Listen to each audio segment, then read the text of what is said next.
خواهر از شوهرش محروم میشه، مثلا از دنیا میگذرد. ببینید فشار میارن که تو شوهر نمیکنی.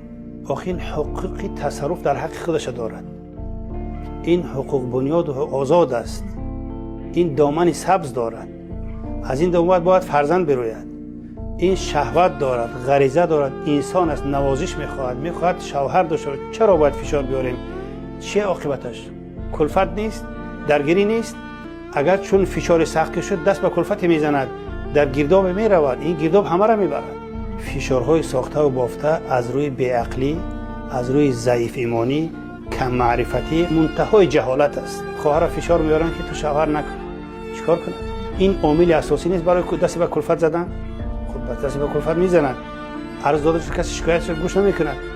با عاقبتش چی میشه؟ ناخوب میشه. برای همین جامعه باید در همه طرف از نگاه مادی و معنوی جامعه باید بیدار باشد. معرفت حقوقی معنوی اهل شهروندان، عموم مردم باید بیدار باشد.